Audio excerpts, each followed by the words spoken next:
Baik, selanjutnya diikuti.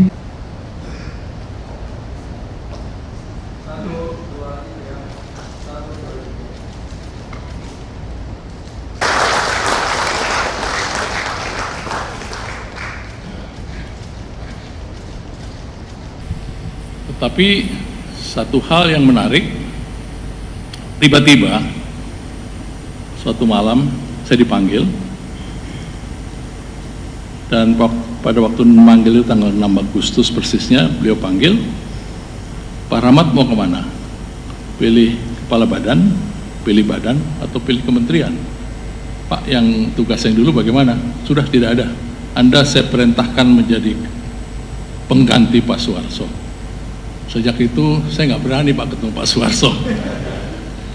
Saya terus terang segan sekali karena ternyata dalam perjalanannya setelah saya pelajari Pak, Bappenas ini mempunyai sejarah yang amat sangat panjang.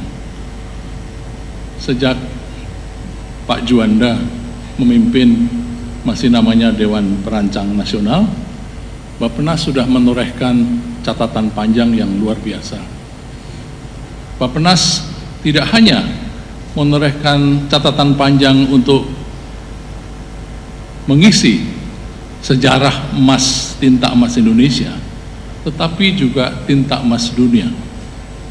Dan ternyata tinta emas dunia bukan hanya diberikan oleh catatan yang dikerjakan oleh Bapak Juanda yang sekaligus Perdana Menteri, tapi ternyata setiap kepala Bappenas, setiap pimpinan Bappenas memberikan torehan tinta emas yang benar-benar menjadi bagian dari landasan perjuangan kita untuk mencapai Indonesia emas.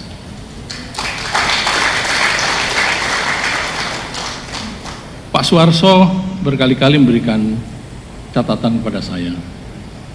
Waktu saya tanya, kenapa tidak dituliskan?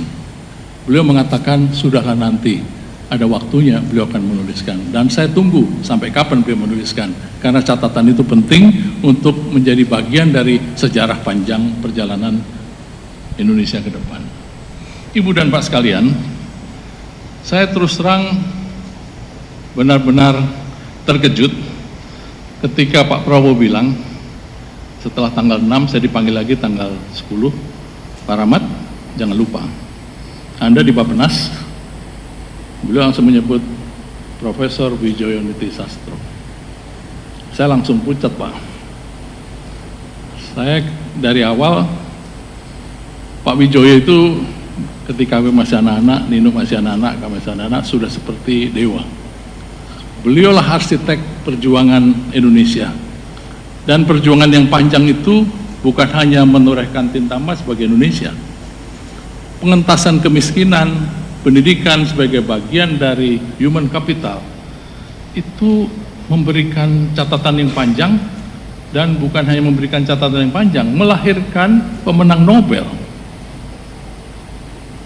Tapi yang menjadi pemenang Nobelnya bukan Indonesia.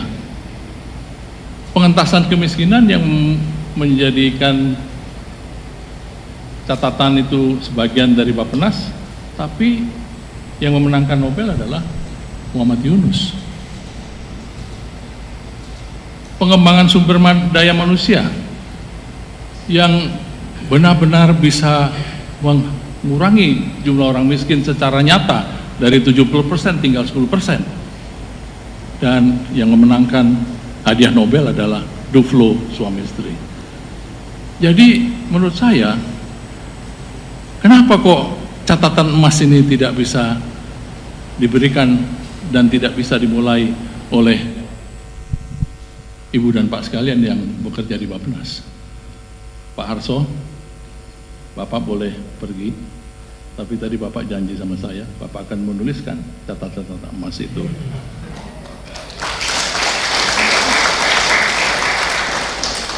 Pak Harso juga bukan hanya membuat saya memuji beliau, tadi juga Pak Paskah ternyata juga memberikan prestasi yang luar biasa. Begitu juga Pak Adrinov dan yang lain-lain yang pernah menduduki jabatan di Bappenas. Ibu dan Pak sekalian, saya sungguh merasa mendapat kehormatan berdiri di sini. Tapi setelah saya renungkan, kehormatan itu bukan untuk saya.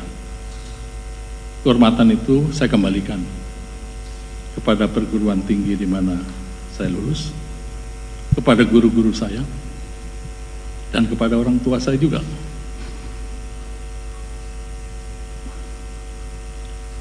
Bappenas ini adalah lembaga yang punya kemampuan yang luar biasa. Jadi Pak Arso, saya baru mendapat kabar dan saya belajar. Di sini adalah tempatnya para pemikir. Di sini adalah tempatnya intellectual power dari Indonesia. Dan Pak Suharso dan para penerus Bappenas telah memelihara intellectual power itu. Jadi kalau ada persoalan di budgeting power yang katanya kita dikurangi, tetapi dengan kemampuan intellectual power yang ada di sini, budgeting power itu hanya urusan waktu saja. Dan saya sudah merasa belajar banyak dalam waktu singkat dari rekan-rekan Bapak, dan saya yakin saya akan mendapat bantuan yang besar dari mereka.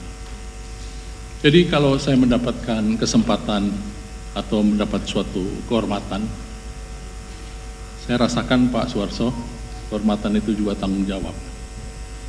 Tanggung jawab untuk melanjutkan kepemimpinan Bapak dan seterusnya. Jadi karena tanggung jawab itu adalah luar biasa berat, kehormatan saya berikan kepada guru-guru saya, orang tua saya, tapi tanggung jawab harus saya pikul sendiri. Tapi karena Bapak janji akan menemani saya akan memikul berdua dengan Pak Soeharto. Bersyukur atas setiap asa yang ia bangkitkan, dan kami memohon limpah dan teh organik. Kopi organik ini dipetik dari beberapa wilayah di Indonesia, di antaranya dari Aceh, Jawa Timur, Bali, dan Nusa Tenggara Timur.